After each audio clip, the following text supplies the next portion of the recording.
Hola, ¿qué tal amigas? Hola, ¿qué tal amigos? Bienvenidos a un nuevo programa de Las Caras del Fútbol. Hoy, como pueden observar, estamos con Juan Domingo Tolizano, que es nuestro invitado este día, a quien le damos la bienvenida a nuestro espacio y vamos a conversar para toda la fanaticada del fútbol venezolano. Bueno, Carlos, primero saludarte a ti, un gusto y de verdad agradecido por siempre acordarse de mí en este caso para conversar un poco de fútbol, que siempre es muy grato, ¿no? Sí, señor, por supuesto que este espacio lo estamos presentando a nombre de Óptica Wilson y de Manita, que hoy se une a nosotros. Óptica Wilson es una empresa líder con más de 25 años de creada y 40 de experiencia, lo que nos hace grandes baluartes del mundo óptico en Venezuela. No se deje engañar, recuerde que somos tienda única en San Cristóbal, estado Táchira, en Instagram como @óptica Wilson piso SC. Óptica Wilson, más que lentes, vendemos salud visual. Manita es la marca de campeones, especialistas en diseño y sublimación textil. Fabricamos uniformes deportivos de alto rendimiento. Síguenos en Instagram como @manitasport. Bueno, y aquí estamos entonces dispuestos a conversar un rato con Juan Domingo Tolizano. Quizás no exagero cuando digo que vi sus comienzos, lo vimos crecer y en algún momento anticipamos que iba a llegar lejos. Y en ese momento lo recuerdo, nos dijo, no, falta mucho para eso. Pero pasaron los años y se fue consolidando la idea y se fue consolidando un entrenador que comenzó a dar resultados y no es una cuestión subjetiva ni apreciativa solamente, sino que los números lo dicen. Bueno, nosotros, digo nosotros porque siempre hablo del grupo de trabajo que ha estado conmigo desde el inicio, que ha pasado en el tiempo, porque seguramente algunos nombres han cambiado. Siempre trabajamos con la ilusión de poder cumplir nuestra modalidad de trabajo, que es trabajar para el presente y trabajar para el futuro inmediato. El presente era lograr los resultados para poder tener una performance o un desempeño positivo donde estuviéramos, y el futuro era el poder continuar dándole secuencia a ese trabajo o poder conseguir objetivos que a los clubes le puedan favorecer y que tengan la posibilidad de, a través de nuestro trabajo, poder lograr cumplir con sus metas, digamos, en lo deportivo, ¿no? Entonces, bueno, se fue dando. Empezamos muy temprano en el Atlético Táchira con Carlos Horacio Moreno y Fabricio Fasolari en su momento, que estuvimos en ese proyecto de la categoría aspirantes, y ahí fuimos creciendo. Después Lotería del Táchira durante 7 años, una empresa que me dio muchas cosas, Lotería del Táchira, una institución que a mí me dio la posibilidad de aprender desde todos los lugares del fútbol cómo se manejaba un club, y después vino el salto a ser coordinador de categorías menores de Táchira y a tener la posibilidad de trabajar junto a Daniel Farías, que fue quien me hizo entender que todavía me faltaban muchas cosas para entender del fútbol profesional. Te cuento algo que lo cuento de un tiempo para acá. Yo, cuando salí de Lotería del Táchira, fui al Deportivo Táchira, estaba Manolo Contreras de técnico, antes de que llegara Daniel. Empecé como coordinador de categorías menores, después Daniel me dio la posibilidad de ser parte de su cuerpo técnico y de ayudarle en muchas cosas. Y estando allí con Daniel me di cuenta de algo, que yo tenía un error totalmente en mi cabeza. Yo creí que yo iba a subir a Lotería del Táchira y que iba a dirigir primera y que iba a llegar a la Copa Libertadores, y resulta que con el tiempo me di cuenta que si yo subía a Lotería del Táchira, el técnico de Lotería del Táchira en primera no iba a ser yo. Y no porque alguien me lo haya dicho, sino porque me faltaba todavía mucho por aprender para poder dirigir la primera categoría. Entonces, eso lo aprendí con el tiempo. Me faltaban demasiadas cosas por entender de lo que significaba ser entrenador de primera división.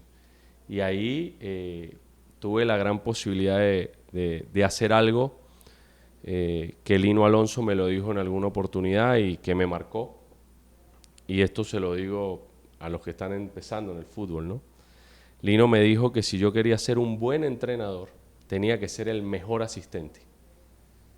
Y lo intenté y lo trabajé pensando en cumplir con mi labor, en el caso con Daniel, el tiempo que estuve, y después cuando estuve con Carlos Horacio Moreno, que ahí es donde me toca la responsabilidad de asistirlo totalmente, y llega esa posibilidad de poder dirigir mi primer partido de fútbol profesional, que fue el 25 de octubre del 2015, si no estoy equivocado, sí, 25 de octubre del 2015 contra Portuguesa. Y la verdad no lo esperaba. Para mí fueron unos días feos porque hubo mucho cuestionamiento en la salida del profe. Estamos hablando Zulia. del Zulia Fútbol Club. Zulia, te estoy haciendo un recuento, digamos, rápido. Y en Zulia hubo mucho cuestionamiento porque fue una decisión difícil. Mucha gente dice, bueno, ¿qué pasó? Nosotros el día previo a que el profe tomara la decisión de salir o de desvincularse del Zulia, nosotros habíamos hablado con él y lamentablemente él estaba en una decisión y quienes tuvimos la posibilidad de conocerlo sabemos que es una persona que cuando toma un punto de vista era difícil de que lo cambiara, no solo en su vida porque era una persona muy recta. Me regaló en algún momento los códigos, no sé si en algún momento lo llegaste a leer, los códigos de Carlos Horacio Moreno. Y bueno, en eso a mí me marcó mucho. Hay muchas cosas que él escribió ahí que la verdad que me han quedado para mi carrera. Yo he tenido la suerte de tener buenos mentores, entre esos Lino, Carlos Horacio, los tuve juntos. Imagínate lo que fueron esas mesas o esas sobremesas luego después de una comida donde tenía a dos personas con tanta experiencia, para mí, desde diferentes lugares, ¿no? Porque para mí Carlos Horacio Moreno era el juego en su máxima expresión. O sea, yo lo recordaré siempre como la persona con la que yo más pude hablar del juego como tal. Y después Lino me enseñó todo lo que significaba el entorno del entrenador, de lo que significaba el manejo del entrenador en ciertas situaciones, el tema formativo. Siempre he querido saber dónde quedaron unos cuadernos de Lino que una vez me mostró, varias veces me mostró en Zulia, donde tenía la historia de muchos jugadores de categorías menores que llegaron a la selección y que hoy fueron figura y que llegaron a ser figura y que Lino desde mucho tiempo atrás sabía que esos jugadores iban a estar. Mira, no sé dónde quedaron esos cuadernos, ¿no? Pero sería... ¿Cómo llama la atención escuchar a jugadores experimentados hoy día diciendo, ¿te acuerdas de Lino? Lo que nos enseñó Lino, claro, o lo que me enseñó Lino, lo que me dijo Lino. Es que creo que marcó. No es solo un decir, es la marca. Es lo que es marcó. Y creo que la persona que más te puede hablar de Lino Alonso hoy seguramente es César Farías. Y hoy tenemos que decir que César es el entrenador más importante que tenemos nosotros, o la referencia más importante que tenemos como entrenador a nivel mundial, porque creo que ya su reconocimiento trasciende las barreras. Y caemos a lo que decíamos hace un momento, no es un tema subjetivo, ni solo de apreciación, es que los números lo dicen. Lo dicen, los números, su presente, con su corta edad, la cantidad de partidos eliminatorias que tiene, no sé quién lo pueda superar. No sé si ahora Bielsa nuevamente trabajando lo pueda superar, creo que estaba solo, capaz estoy equivocado, pero lo que tenía entendido que solo Tavares era el entrenador que más había dirigido en Sudamérica eliminatorias, y después venía César. Y mira, creo que César Farías rompe un paradigma en Venezuela. Yo recuerdo al César Farías que dirigió ya a Trujillanos en primera división, al César Farías que llegó al Deportivo Táchira y nadie confiaba en él porque era un muchachito, y terminó haciendo lo que hizo, a pesar de su juventud. Y creo que rompió ese paradigma de que los técnicos de primera división solamente podían ser personas mayores. Y creo que nos abrió una puerta. Abrió la puerta. Abrió una puerta para todos y hoy cada vez tenemos más entrenadores jóvenes. Está el caso de Jesús ahora que ha tomado muy bien su posibilidad y la está aprovechando al máximo y bueno, la realidad es que eso tiene que ver con esa puerta que se abrió y después creo que algo bien también hemos hecho los que hemos venido detrás porque hemos podido seguir teniendo más entrenadores jóvenes y teniendo la posibilidad de que el desarrollo del entrenador venezolano para que hoy en la liga no tengamos tantos entrenadores extranjeros. Eso es algo importante. Lo que quiere decir es que todas estas personas, Carlos Horacio, Lino Alonso, Carlos Maldonado,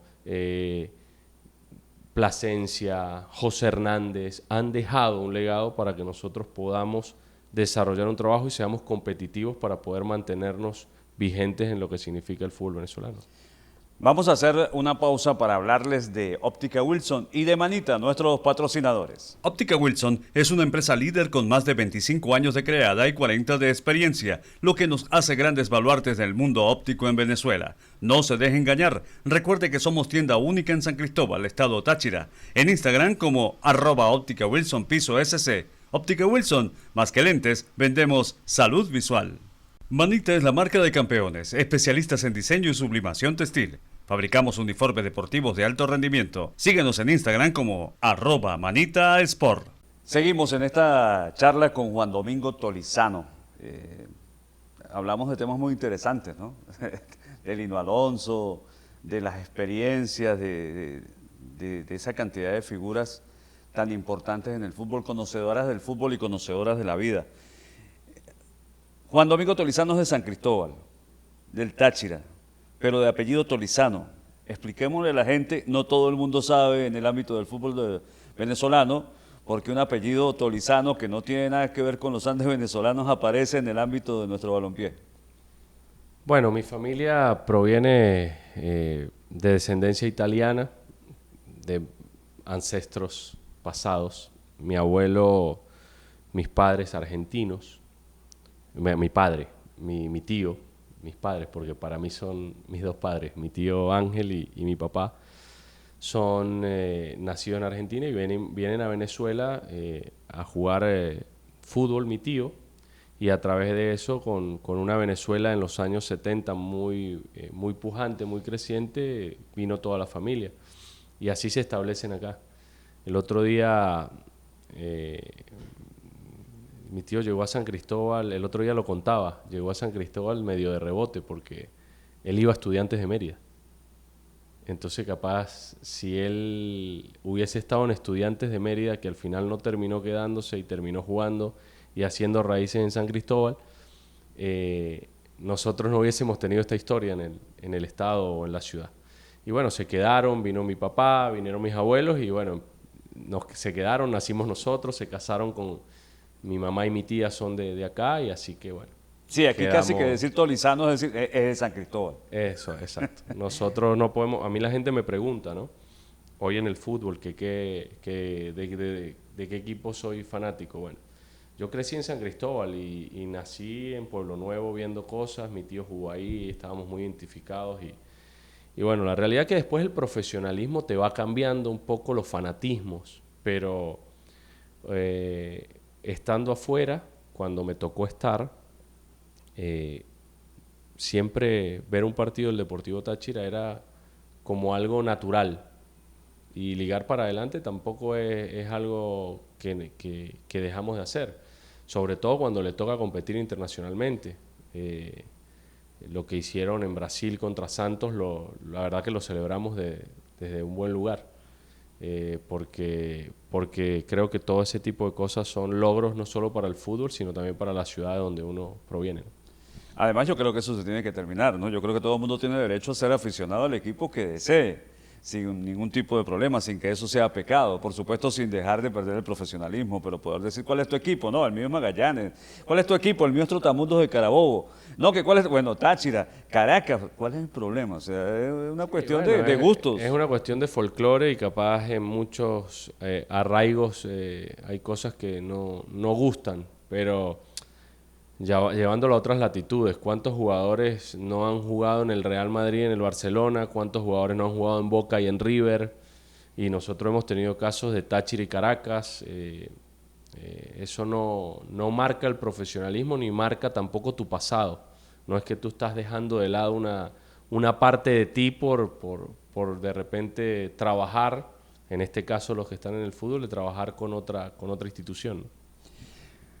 Hacemos un repaso, hablábamos de Lotería del Táchira, de un paso largo por diversas categorías, por esa aparición en la segunda división, por un sueño de subir a primera, por un consejo de alguien que te dijo, bueno, sí, pero si subes a primera tú no vas a estar.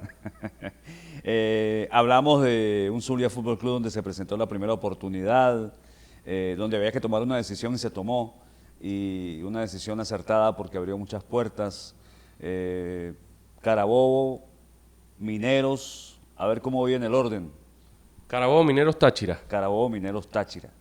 Llegas a Táchira y como siempre llega un técnico nuevo y joven al equipo deportivo Táchira y se muestra mucha desconfianza, pero el paso de los días fue dando muestras de lo contrario. Se juega una final, se queda subcampeón, y se juega otra final y se queda campeón.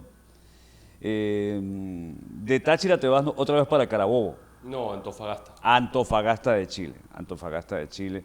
La experiencia en Chile no termina siendo la que se esperaba. Regresas a Venezuela. En resultado, pero después en aprendizaje fue extraordinaria. La experiencia en Chile, ojalá se nos presente la posibilidad de volver a salir, porque creo que aprendí muchísimo de lo que sucedió en Antofagasta y sé que en una próxima oportunidad, que sé que llegará, vamos a estar muchísimo más preparados y entendiendo el contexto de lo que hay que hacer afuera, ¿no? En Venezuela con Carabobo, ya no está con Carabobo, pero hay que decir campeón de Copa Venezuela con Mineros, subcampeón y campeón con el equipo deportivo Táchira. Pero aparte de eso, ayuda a multiplicar las finanzas en los equipos.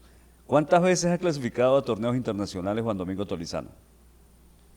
Todas las ediciones donde participé de la liga o del fútbol profesional clasificamos a Copa. Tenemos 4 Libertadores, 4 Sudamericanas.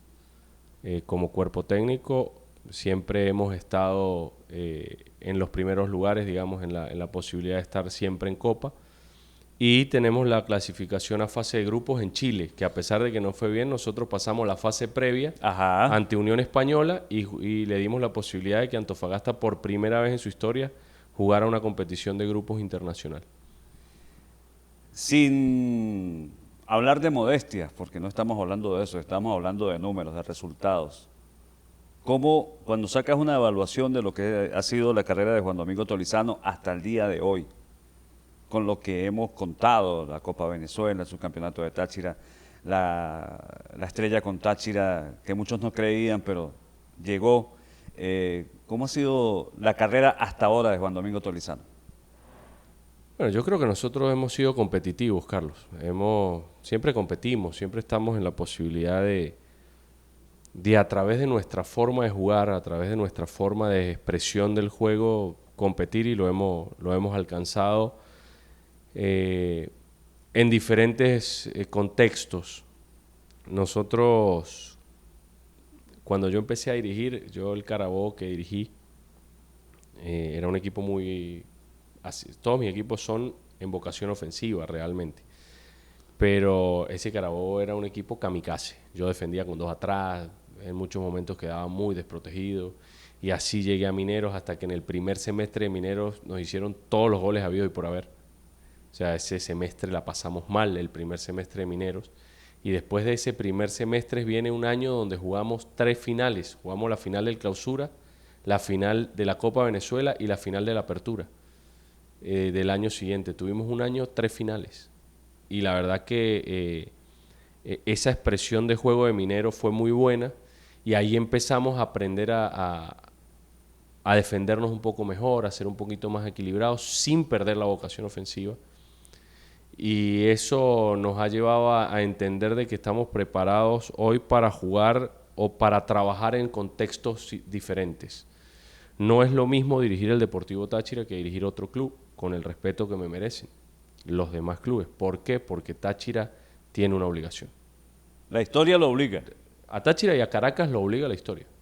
Yo pienso que los demás entran con la posibilidad de competir, con la posibilidad de hacer una buena inversión, como la que habrá hecho seguramente Academia de Puerto Cabello, como la que hizo Carabobo. Nominalmente había una inversión interesante o una apuesta, digamos, del club.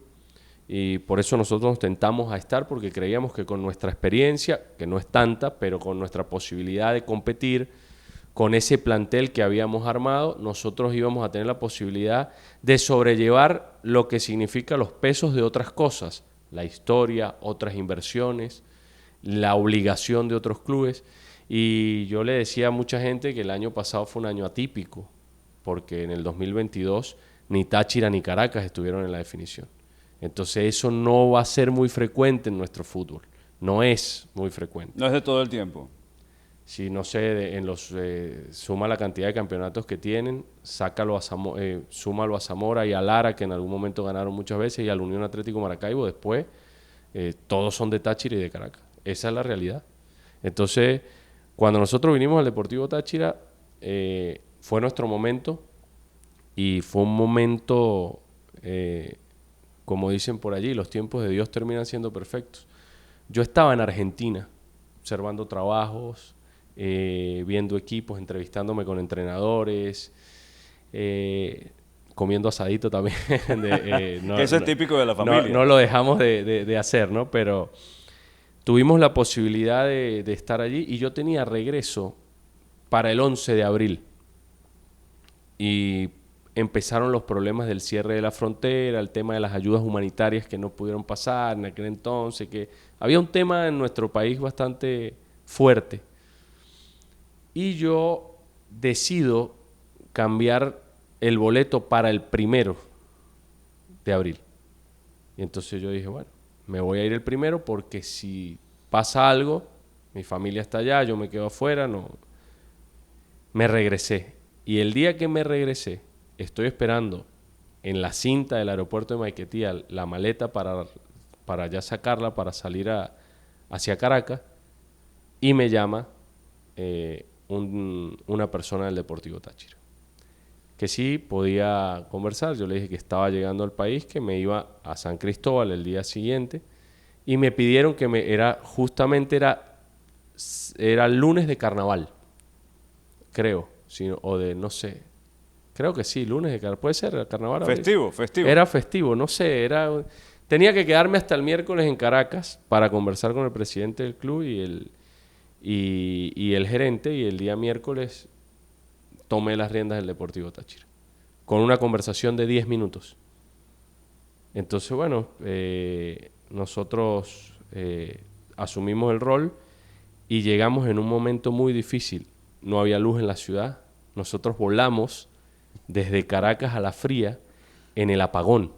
Veníamos, la jefa de prensa del momento, que era Leandra, Gerson y yo en el avión, y cuando llegamos a San Cristóbal era el apagón total. Nosotros empezamos yo me presenté ante los medios de comunicación sin luz, con la presencia de 4 o 5 de los medios de comunicación, y bueno, con la idea, porque había que dirigir contra Anzoátegui el día domingo. Para mí es inolvidable porque iban a presentar a Juan Domingo Tolizano en el Deportivo Táchira, se iba a hacer una transmisión vía streaming para un noticiero de un canal para el cual laboraba, y me quedé en el ascensor como 20 minutos porque se fue la luz. No, es que fue raro, fue todo muy raro. Y cuando me presenté ante el plantel, nunca pensé que el primer acercamiento iba a ser lo que fue. Y me marcó. Me voy a guardar para mí las palabras del capitán en ese momento, de Edgar. Pero esas palabras me marcaron. Y desde ese día les dije que nosotros íbamos a competir y que íbamos a lograr los objetivos que nos trazáramos desde el día de hoy. Y 7 meses después estábamos jugando la final con un Pueblo arrebatado, abarrotado de gente, era un desborde de personas, con un primer tiempo extraordinario, más allá de la mano de Ovalle, el que mete el brazo y termina haciendo el penal para Caracas, pero con unos primeros 30 minutos del equipo en su máxima expresión de juego.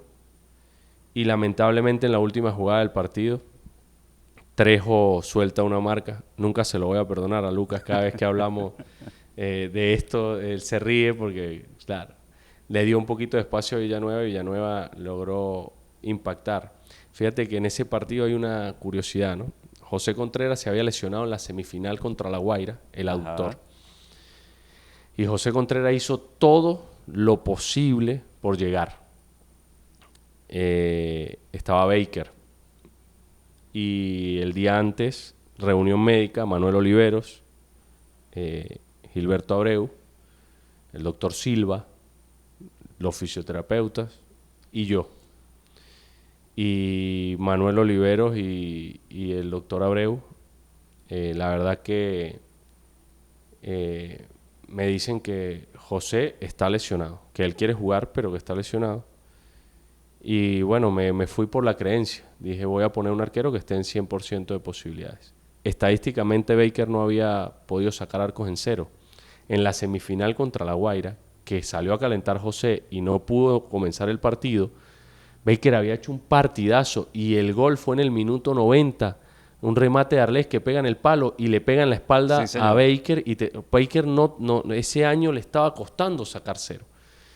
Y yo dije, bueno, pero si está entero, que juegue. Tuve que notificarle a José que no iba a jugar. Hay que notificarle a José en la charla que no iba a jugar. Lo jalé aparte, se lo dije. Y decidimos poner a Baker. Baker tiene una salvedad que él no pone un hombre al palo por incomodidad. Y mi preparador de arquero en ese momento me pide que le dejemos hacer eso porque él se siente más cómodo para él actuar hacia adelante. Si nosotros poníamos a alguien al palo, capaz esa persona, ese jugador del palo, hubiese rechazado el cabezazo de Villanueva. No lo sabemos. Si Trejo no suelta la marca, capaz Villanueva no cabecea. Y se nos quedó esa imagen de un Pueblo Nuevo que podía celebrarlo y que hoy en día con este equipo del 2023 tienen la posibilidad de celebrar en su casa. Hay que ver, ¿no? Final es final y son partidos difíciles. Pero esa imagen a mí me marcó. Esa imagen nos dio la posibilidad de clasificar a la fase previa de Libertadores, el camino, porque nosotros ahí era Sudamericana porque éramos subcampeones del Clausura. Y me marcó esa final porque dije, no, yo de aquí no me puedo ir sin ganar. Y después vino la pandemia. En la pandemia tengo una historia. La pandemia estábamos destrozados, Carlos, destrozados. La pandemia teníamos 1000 cosas. Bueno, tú viviste de cerca porque te tocó ir a cubrir la pandemia. Sí. Pero vamos a hacer una pausa. Vamos a hablar de nuestros patrocinadores, de la gente de Óptica Wilson, de la gente de Manita. Y ya venimos con Juan Domingo Tolizano. Óptica Wilson es una empresa líder con más de 25 años de creada y 40 de experiencia, lo que nos hace grandes baluartes del mundo óptico en Venezuela. No se deje engañar. Recuerde que somos tienda única en San Cristóbal, estado Táchira. En Instagram como @Óptica Wilson piso SC. Óptica Wilson, más que lentes, vendemos salud visual. Manita es la marca de campeones, especialistas en diseño y sublimación textil. Fabricamos uniformes deportivos de alto rendimiento. Síguenos en Instagram como @ManitaSport. Estamos conversando con Juan Domingo Tolizano. Nos quedamos en la pandemia, la famosa burbuja de Valencia y de Barinas. Sí. En Barinas, el Deportivo Táchira. El Caracas, Metropolitanos, Monagas, Zamora. El día a día era Gran Valencia. Gran Valencia. El día a día era una caja de Pandora. Todos los días había una sorpresa. Todos los días había un positivo. Era muy, muy complicado. Bueno, uno no, varios. No, pasaron varias cosas, pero en esa pandemia, la pandemia llega a principios del mes de marzo, si no estoy equivocado. Nosotros habíamos jugado, primero el equipo había quedado, voy a hablar de todos, ¿no? En general, había quedado muy golpeado por lo que significaba el no haber ganado esa final en Pueblo Nuevo el diciembre anterior. Y arrancamos muy golpeados.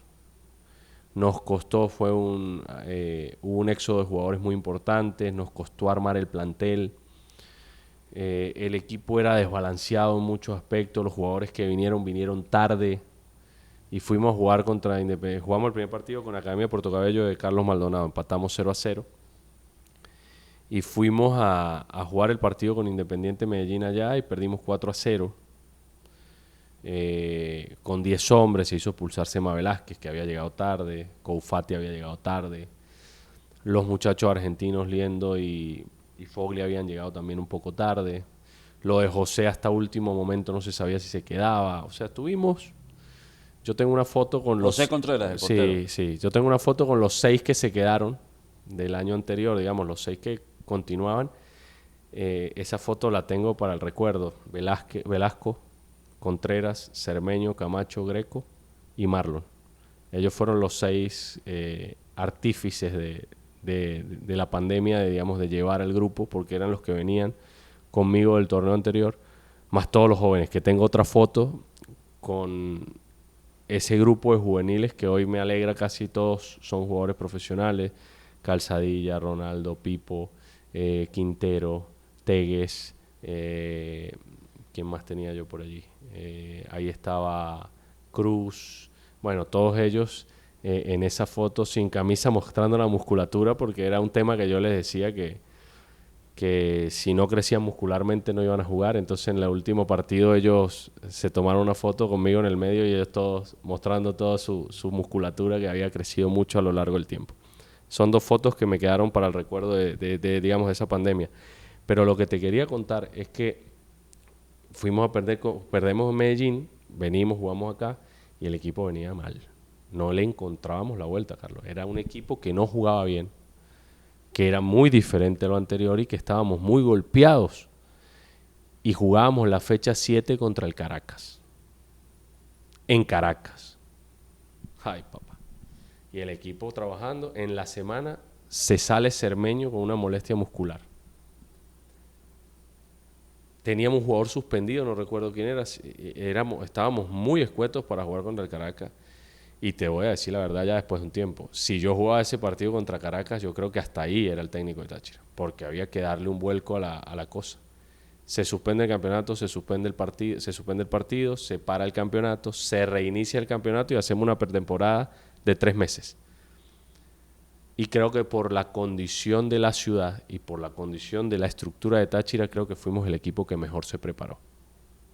Y a través del trabajo y del día a día nosotros creo, y del cuidado que el cuerpo médico hizo de los jugadores en cuanto al COVID. Ahí el único jugador que salió positivo en la preparación para ir a jugar la burbuja fue Salzman, que estuvo 14 días por fuera. De resto no tuvimos jugadores con COVID, por lo menos en todos los hisopados que se hacían semanalmente para poder mantener la cotidianidad del trabajo, ¿no?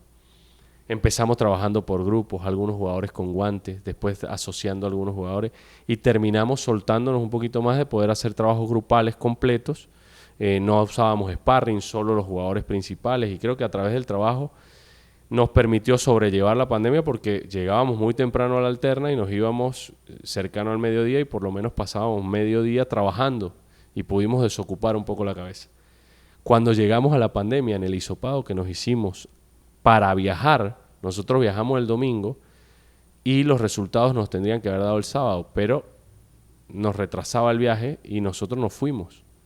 Y resulta que en ese hisopado sí teníamos muchos positivos y llegamos a Barinas con mucha gente contagiada, haciendo cambios de habitación y al final de cuentas fuimos 71 personas de todo el equipo, la gente de cocina, la gente de medios, todos tuvimos COVID. Eso, nosotros... hoy día de verdad, le confieso, me da risa, pero en ese momento qué sufrimiento. No, era... Yo tenía 2 personas que por edad tenían mucho temor, que eran Gilberto Abreu y Armando Carrillo. No, el psicólogo, que era el que nos tenía que contener a todos nosotros, había que contenerlo. El doctor, un espectáculo. Y Abreu era una persona por su edad con mucho temor sobre el tema. Ahí quien realmente llevó la rienda de eso fue el doctor Silva, que realmente lo lidió a lo largo de toda la pandemia. Y pasaron cosas. El día del partido con Caracas nos hacen... Claro, esto ya son cosas que se nos escapan a nosotros las manos. Claro. Nos hacen el hisopado previo, porque cada partido había un hisopado. Nos hacen el hisopado previo a Caracas y los resultados no llegaban. Y salimos a calentar y entonces... la lista, José Contreras, positivo, para afuera, el otro, y así, entonces... ¿Fueron 5 ese día? 6 cambios. 6 cambios que tuvimos que hacer y bueno, el equipo pudo solventar. Yo viéndolo por televisión porque no podía estar, porque estaba inhabilitado. Yo volví en el partido siguiente con Aragua. La verdad que fue una experiencia bastante productiva en lo humano, y deportivamente también nos enseñó que con un plantel con disposición y con mucho trabajo se podía lograr objetivos. Y bueno, pudimos jugar la final. Nos quedó el tema de que fuimos a jugar contra La Guaira, que en Valencia no había perdido ni un punto, y nosotros estábamos ligando que ese sorteo nos diera para Barinas, pero bueno, lamentablemente fue en Valencia y bueno, no pudimos conseguir el campeonato en ese año, ¿no? Pero pudimos llegar a la Copa Libertadores fase de grupos. Bueno, estamos conversando con Juan Domingo Tolizano. Vamos a hablar un poquito de actualidad. hablemos del formato. El formato, el año pasado, en el año 2022, la diferencia de Metropolitanos y Zamora, o Metropolitanos y Monagas mejor, que fueron los que jugaron la final, no termina siendo tan grande con los de atrás. Pero algo que podía pasar, en el año 2023 la diferencia de los que terminan la ronda regular como primero y segundo es inmensa con los de atrás. Y entonces termina haciéndose el cuadrangular, se cae uno de los favoritos como es Puerto Cabello, que hizo un tremendo torneo, los números lo dicen, y la final no es porque no lo merezca, porque se ganó su puesto en la final del Caracas Fútbol Club, pero el Caracas jugó prácticamente para el 53, 54 o 52% todo el torneo, y un Deportivo Táchira que estuvo por bajo sobre el 64, 70, 75, 73, es quien lo va a enfrentar. Algunos dicen, bueno, pero ¿para qué quejarse ahora? Bueno, en algún momento hay que contar si le gusta o no le gusta el formato. ¿Qué piensa del formato? El formato, nosotros estamos peleando por el formato hace mucho tiempo. Porque voy a volver el tiempo atrás. Cuando yo dirigí a Carabobo en el 2016 fue cuando se cambió por primera vez el formato, que había estado en el 2015 el formato de, digamos, de la adecuación para acomodar todo. Después viene el formato del 2016, que era con los playoffs. ¿Te acuerdas que se jugaba, o el octogonal, como le decían? Ajá. Bueno, ahí sale campeón el Zulia, con mucho mérito porque ganó el doblete, con Champion Marcano, ganó la Copa Venezuela, y ese equipo después enfrenta, en este caso a Carabobo, que habíamos sido el mejor equipo del año. Nosotros en la apertura, ¿verdad? Nosotros en ese campeonato habíamos hecho muy pocos puntos, no estaba yo cuando llegué, nosotros hicimos 42 puntos en un torneo y rompimos el récord de puntaje de un semestre en el fútbol venezolano.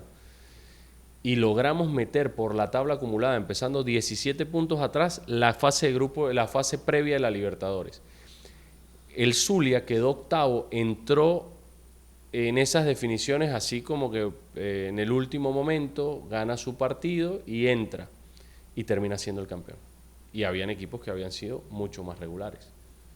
Y después hay situaciones como, por ejemplo, si no estoy equivocado, en un torneo donde había una alineación indebida de Mineros, una alineación indebida de Zulia y una alineación indebida de nosotros en Mineros con Ángelo Peña, un tema contractual que terminó saliendo, clasificó el 10º y terminó llegando a instancias decisivas, que fue Deportivo La Guaira. Entonces, el formato nunca ha sido un formato que hoy premie la regularidad. Realmente hoy Táchira marcó una diferencia notoria, Academia había marcado una diferencia notoria, Táchira fue el mejor equipo del año, yo creo que así pierda la final es el mejor equipo del año. Lo que pasa es que hoy el formato le permitió al fútbol venezolano tener 5 clásicos. Sí, señor. Entonces eso yo creo que es lo que termina sopesando para poder tomar decisiones. Después, yo estoy en desacuerdo los tiempos de pausa que tienen los clubes. Es demasiado incómodo para los clubes porque, por ejemplo, los que terminaron el 6 de octubre tienen octubre, noviembre, diciembre y enero, 4 meses para volver a jugar. Y enero si empieza realmente cuando dicen que es finales de enero. 4 meses para volver a jugar un partido de fútbol profesional. Deportivamente ya es ilógico. Esto te lo puede explicar mejor un preparador físico, pero ya después de 21 días de para ya tú tienes que volver a empezar. Y hay equipos que no van a empezar. Hay equipos que sí van a empezar, pero entonces tienen una preparación. Si tú das 21 días desde el día 6, tienes que empezar el 1 de noviembre. ¿Y qué vas a hacer? Una pretemporada de 3 meses para poder jugar un partido. O sea, es muy largo el tiempo que se da de pausa y todo esto va abonado a que el formato no nos permite eso. Y después otra injusticia del formato puede ser, ojalá César salga campeón en Colombia, pero César es Águilas Doradas. Sí, El señor. de César es la primera vez que un equipo clasifica invicto a los cuadrangulares y puede ser que no esté presente en la final, porque el cuadrangular es otra cosa.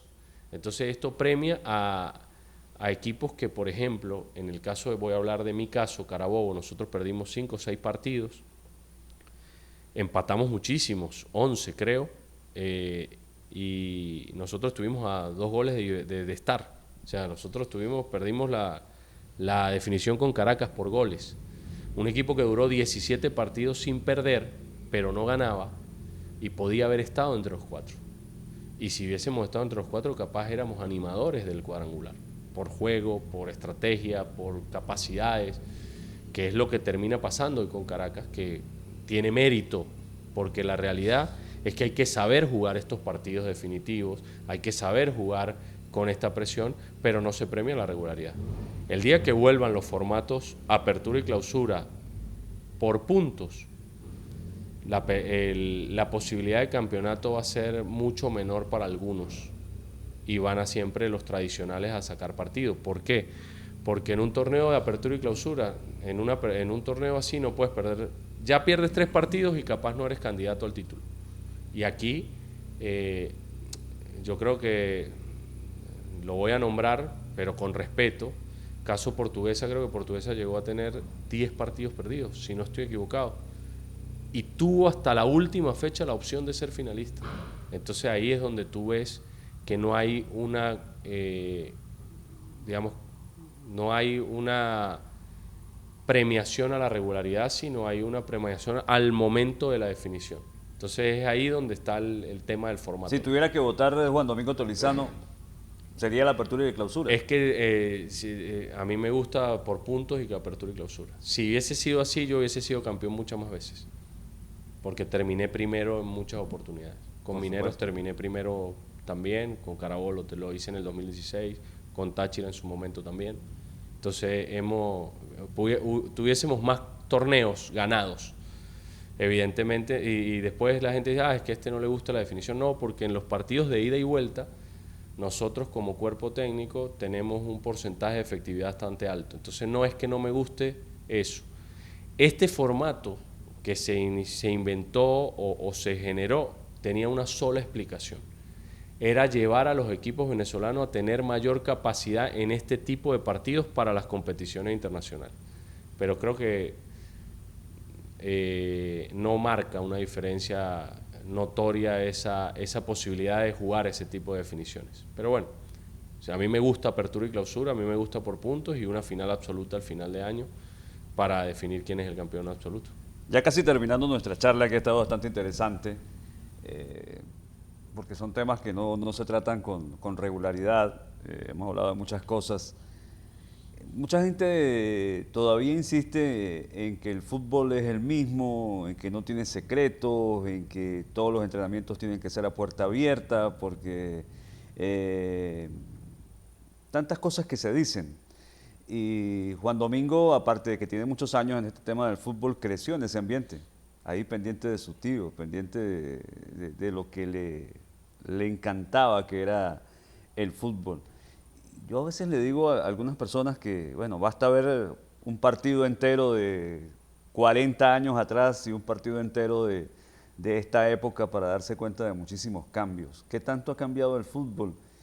Esa una. Y la otra, vamos a retroceder un poco en nuestra entrevista cuando estábamos hablando de Lino Alonso y del tema de los jóvenes y de la incorporación de César Farías al fútbol profesional. Ya el fútbol de hoy día te exige más preparación en muchísimos aspectos que antes. Sí, yo creo que ha cambiado eso, porque no vamos a decir que no eran profesionales los de antes, ¿no? A mí me parece que han evolucionado el futbolista, el entrenador. Hoy los cuerpos técnicos tienen otros componentes que son herramientas que se utilizan. Hoy tenemos GPS, hoy tenemos psicólogo, hoy tenemos nutricionista, hoy tenemos un equipo de fisioterapia importante, hoy son médicos especialistas en ciertas materias, porque capaz hay un médico principal, pero entonces si el jugador tiene algún tema diferente lo llevan a un especialista. Hoy tienes análisis de video, hoy revisas estadísticas. ¿En qué ha cambiado el fútbol? Para mí, Jorge Luis Pinto lo explica muy bien en una de sus ponencias, con 2 fotografías. Tú sabes que a él le gusta, bueno, sus libros se basan de esa manera, que son tomas fotográficas.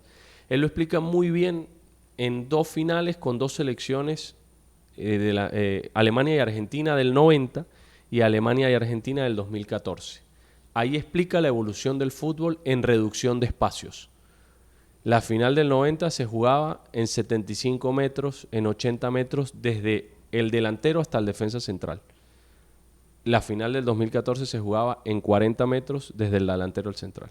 Hoy el fútbol es reducción de espacios, hoy el fútbol es aprovechar el posicionamiento en campo rival, hoy la velocidad del jugador es otra, diferente seguramente a la velocidad del jugador de antes, porque hoy nosotros... No solo en lo corporal, ¿no? No, después los jugadores de hoy son máquinas, estéticamente, o sea, muscularmente, el porcentaje de grasa, o sea, hoy se cuidan demasiado en la forma de comer, en todo eso, el jugador ha evolucionado. ¿Qué creo que se ha perdido? El tiempo y el espacio para el futbolista, por eso de repente a veces se veía un poco más de estética. Los campos de juego han mejorado, porque yo quiero ver si William Méndez jugando en estos campos que hay hoy en día no se hubiese gambeteado a todo el equipo contrario, o Martín Tarazona. Sí. Yo quiero ver si jugadores como Laureano en estos campos no podrían llegar a correr más de 100 metros por minuto, que es lo que nosotros como cuerpo técnico buscamos. Eso le falta a nuestra liga. Nosotros tenemos que buscar más tiempo efectivo, más desarrollo en el aspecto físico, porque nosotros, por ejemplo, hoy buscamos, y en la liga hay muchos delanteros que están por encima de los 33 kilómetros por hora o 32 kilómetros por hora en un sprint de velocidad. Tenemos que buscar más jugadores que hagan recorrido constante por arriba de 100 metros por minuto para que el fútbol tenga mayor dinámica, y tenemos que buscar mayor velocidad en el tiempo del control pase. Eso te lo da el terreno de juego, te lo da la pelota, te lo da la dinámica. A veces tú ves partidos muy rápidos, pero a veces ves partidos que caen en una pesadez, y es porque el espacio es tan corto que empiezas a manejar y a llevarla para ver por dónde puedes entrar. Y hoy la transición es otra. Hoy la transición es... hoy dejarle espacio a cualquier equipo en una transición, que te hagan correr hacia atrás o de espaldas, digamos, o de frente a tu arco. ¿Sí? Si te hacen correr de frente a tu arco, es sumamente difícil de poder controlar. Ya casi que es mortal. Es mortal. Por ejemplo, si tú... voy a tomar de ejemplo el Táchira actual.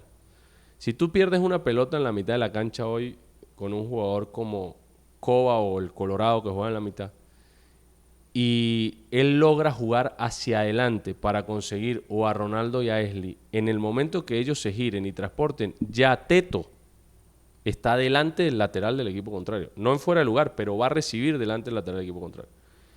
Y entonces tienes que corretear al 9, a los dos chiquitos, al que viene del otro lado, y a Cova, que hace un recorrido largo para meterse al área. ¿Y cómo haces para evitar esa posibilidad? No te queda otra que esperarlos un poco más atrás, no te queda otra que reducir espacio. Te pongo un ejemplo que capaz la gente hoy lo puede ver muy fácilmente. Y después entra la habilidad personal, que cada vez... O sea, yo al jugador en el último cuarto de cancha dejo que desarrolle su... Nosotros damos patrones, pero dejamos que desarrolle su talento. Si se presenta el chance, aprovecha. Claro, es Invéntate algo. Hoy nosotros, lamentablemente, en Carabobo encontrábamos muy tupidas las defensas, y no tuve jugadores con la posibilidad de desarrollar en velocidad, en habilidad, porque no pude conseguir ese jugador determinante que te haga ganar un partido. No lo pudimos encontrar, y fue una pena, porque creo que había talento como para conseguirlo. Pero bueno, colectivamente hicimos un buen trabajo, colectivamente lo peleamos, lo competimos, hicimos un gran vestuario, el ambiente era muy bueno, pero faltó el resultado de poder estar. Y bueno, no queda más que seguir insistiendo y seguir trabajando y esperar a ver cómo nos encaminamos para otro proyecto.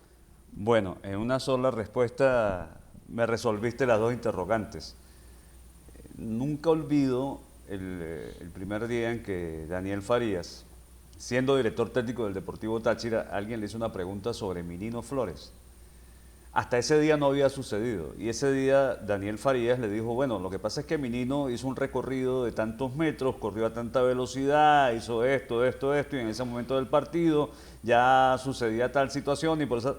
Y todo el mundo se quedó, ¿cómo? Claro. Por supuesto no faltó quien dijera, ¿y qué me sirve a mí saber cuánto corrió? Pero poco a poco el desarrollo de la tecnología, el aprovechamiento, el paso del tiempo ha demostrado para qué sirve todo esto a los cuerpos técnicos. No, total. Nosotros hoy nosotros podemos medir desde qué come el jugador hasta cuántos metros va a hacer en la semana o cuántos kilómetros hace en la semana para enfrentar un partido. La carga la manejamos a través del recorrido, la carga la manejamos a través del peso, eso es más los preparadores Es lo que a físicos. veces no se entiende, que un jugador está para un partido, un jugador no está para ese partido, o un jugador está para un rival o no, que son decisiones que se toman en la semana. Claro, es que todos los que nos gusta el fútbol nos gusta ver a los jugadores que creemos que nos van a dar el partido. Si eres fanático de un equipo o si vas, te parcializas por un equipo. Si, por ejemplo, a mí me gusta, no sé, en el equipo de mi hijo, que juegue mi hijo, y cuando no lo ponen me pongo chinchudo porque no ponen a mi hijo. Si yo creo que mi hijo es el que tiene que jugar. Entonces, no es solamente ver que por nombres, sino que hay que visualizar por situaciones de juego, por digamos, la propuesta, por qué se quiere. Nosotros, la verdad que el mundo del fútbol tiene eso, ¿no? Y siempre llenar la expectativa de todos los que están sentados en la grada va a ser difícil. Siempre va a ser difícil, porque así tú ganes, siempre va a haber algo que a alguien no le va a gustar. Pero bueno, es parte de la carrera, es parte del día a día, del folclore de este deporte, de que todos podemos tener una opinión, pero la realidad que lo que más te acerca a que todo el mundo esté contento es ganar, y evidentemente cuando tú no ganas tienes que volver a reinventarte en el camino para poder lograr insistir para poder ganar. Bueno, estamos llegando al final de la entrevista. Quedaron como 40 temas pendientes. Cuando quieras. Tendríamos que hacer varios programas. De verdad que sí, agradecerle a Juan Domingo Tolizano habernos acompañado. Una charla bastante interesante, muchísimos temas interesantes. Felicitarle por su trabajo, sin duda, porque es un hombre al que vimos arrancar en esto y hemos visto crecer en lo profesional, a él y a todo su cuerpo técnico, evolucionar, y eso nos alegra por él, por el mundo del fútbol venezolano, y por supuesto desearle todo el éxito del mundo. Bueno, muchas gracias, Carlos. La verdad que para mí un gusto estar acá. Pasé por la ciudad de San Cristóbal de pasadita, porque ya un par de días, y bueno, habíamos conversado desde hace mucho tiempo poder hacer esto, y bueno, para mí un gusto estar contigo, y bueno, seguir diciéndote lo que digo siempre. Hay que seguir en esto porque esto ayuda a que nuestro fútbol crezca. Desde tu lugar tú das una mano, desde nuestro lugar los entrenadores damos una mano, los futbolistas dan una mano, y ojalá que esto nos lleve a que nuestro fútbol pueda cada día ser mejor, porque si el fútbol mejora, mejoramos todos los que estamos en el ambiente del fútbol o alrededor de él, ¿no? Amigas y amigos de las caras del fútbol, nuestro invitado Juan Domingo Tolizano. Soy Carlos Luis Chacón, los espero en un próximo programa.